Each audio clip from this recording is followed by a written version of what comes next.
Hello बच्चों, let's read the question first. Assertion reason type question है हमारे पास। यहाँ पर एजर्शन बोल रहा है carbohydrates are most suitable for the production of energy in the body than proteins and fats. And इसका रीजन दिया गया है carbohydrates can be stored in the tissues as glycogen and can be used for production of energy whenever necessary. इसके options हमें दिया है। Both assertion reason are true, reason is correct explanation of assertion. Both assertion reason are true but reason is not correct explanation of assertion. Assertion is true but reason is false. Assertion is false but reason is true, और both assertion reason are false. Basically assertion में बोला गया है कि carbohydrate सबसे ज्यादा suitable माने जाते हैं एनर्जी के प्रोडक्शन के लिए देन प्रोटीन्स एंड फैट्स, क्योंकि हमें पता है प्रोटीन भी एनर्जी देते हैं एंड फैट्स भी एनर्जी देते हैं। बट अगर प्रेफरेंस की बात हो तो सबसे ज्यादा कार्बोहाइड्रेट्स को माना जाता है प्रेफरेंस में for the production of energy. इसका रीजन दिया गया है कि कार्बोहाइड्रेट को हम क्योंकि स्टोर कर सकते हैं टिश्यूज के अंदर ग्लाइकोजन के फॉर्म में, एंड देन जब भी हमें जरूरत पड़ती है एनर्जी की तो इनको कन्वर्ट करके हम एनर्जी प्रोड्यूस कर सकते हैं। ये इसका रीजन है। तो यहाँ पर जो हम की कॉन्सेप्ट यूज करेंगे वो हम यूज करेंगे कार्बोहाइड्रेट्स की स्टडी करेंगे कि हम कार्बोहाइड्रेट्स को एज एनर्जी सोर्स क्यों यूज करते हैं। अब देखो, कार्बोहाइड्रेट्स जो होते हैं वो ऐसे कंपोनेंट्स होते हैं जो कार्बन, हाइड्रोजन एंड ऑक्सीजन के बने हुए होते हैं।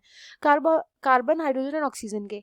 एंड यही जो कार्बोहाइड्रेट होते हैं इनको सबसे ज्यादा प्रेफर किया जाता है जब भी एनर्जी की बात आती है। आप कभी भी एनर्जी की बात सुनोगे ना तो आपको दूसरा नाम जो याद आएगा वो आएगा ग्लूकोज।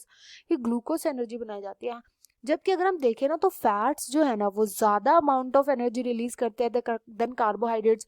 प्रोटीन भी ज्यादा अमाउंट ऑफ एनर्जी रिलीज करते हैं देन कार्बोहाइड्रेट्स। तो ऐसा क्यों होता है कि हम लोग कार्बोहाइड्रेट्स को यूज करते हैं एनर्जी के लिए? ऐसा इसलिए होता है क्योंकि पहली चीज तो कार्बोहाइड्रेट जो है ना वो इंस्टेंट बहुत जल्दी हमें एनर्जी प्रोवाइड करवा देते हैं, जबकि फैट्स और प्रोटीन्स का जब हम मेटाबॉलिज्म करते हैं, एनर्जी जब हम इनसे लेते हैं तो इसमें बहुत ज़्यादा टाइम लगता है, बहुत लंबा प्रोसेस है। इतने तो भाई इंसान की सेल्स जो है वो ख़त्म हो जाती है, डेड हो जाएंगी जब तक ये फैट्स और प्रोटीन्स का ब्रेकडाउन होकर के इनसे एनर्जी मिलेगी, इनसे एनर्जी रिलीज होगी। तो ये बात तो बिल्कुल करेक्ट बोली गई है एजर्शन में कि कार्बोहाइड्रेट सबसे ज़्यादा सूटेबल माने जाते हैं। ऐसा है, ये स्टेटमेंट बिल्कुल करेक्ट है। इसका रीज़न क्या होता है? तो देखो, अगर आपने देखा होगा कंबशन, आपको प्रोसेस पता होगा, तो कंबशन में क्या होता है, किसी भी चीज का ऑक्सीडेशन होता है। ऑक्सीडेशन होता है तो कैसे? ऑक्सीजन के साथ वो कंपोनेंट, कोई भी एक कंपोनेंट होता है वो ऑक्सीजन की प्रेजेंट में बर्न करता है। जब उसको ऑक्सीजन मिलती है तो वो क्या करता है? बर्न करता है। यानी कि यहाँ पर क्या होती है? एनर्जी यहाँ पर रिलीज होती है in the form of heat. ये तो कंबशन का प्रोसेस होता है। यही सेम चीज हमारी बॉडी में मेटाबॉलिज्म बोली जाती है कि हमारी बॉडी के अंदर जो कार्बोहाइड्रेट्स होते हैं ना, इन कार्बोहाइड्रेट्स को बोलते हैं हाफ बर्न्ड होते हैं। ये हाफ बर्न्ड इसलिए बोला जाता है कि मोस्टली जो कार्बन प्रेजेंट होते हैं कार्बोहाइड्रेट के अंदर उनके पास अपना ऑक्सीजन प्रेजेंट होता है। उनको हमें ऑक्सीडेशन नहीं करना पड़ता, यानी उनमें हमें ऑक्सीजन ऐड नहीं करना पड़ता। हमें थोड़े से ही कार्बन पे ऑक्सीजन को ऐड करना पड़ता है, जिसकी वजह से जल्दी से एनर्जी जो होती है वो रिलीज हो जाती है। वेयरएज अगर हम फैट्स या प्रोटीन्स की बात करें तो अगर आप उनका स्ट्रक्चर देखेंगे ना तो मोस्टली जो कार्बन होते हैं ना वो ऑक्सीजन लेस होते हैं, मतलब कि इनमें हमें ऑक्सीजन को ऐड करना पड़ेगा, इनको ऑक्सीडेशन करना पड़ेगा। इन्हें बहुत ही ज़्यादा टाइम टेकिंग प्रोसेस है, इसमें बहुत ज़्यादा टाइम लग सकता है। तो ये मेन रीज़न होता है कि जो बर्निंग यानी जो कंबशन हो जाता है कार्बोहाइड्रेट का वो जल्दी हो जाता है in comparison to proteins and fats.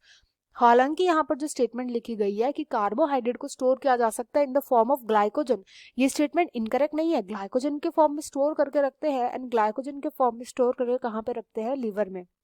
And then इसको वापस से ग्लूकोज में कन्वर्ट कर दिया जाता है जब हमारी बॉडी को जरूरत होती है। लिवर या फिर मसल्स में हम इनको स्टोर करके रख सकते हैं, वेरियस टाइप ऑफ मसल्स में। तो ये स्टेटमेंट गलत नहीं लिखी, इसका रीजन गलत नहीं है, बट ये इस एजर्शन के लिए गलत रीजन बोला गया है। रीजन एज जो बोला गया ना वो स्टेटमेंट गलत नहीं है, बट ये एजर्शन का कोई रीजन नहीं बनता।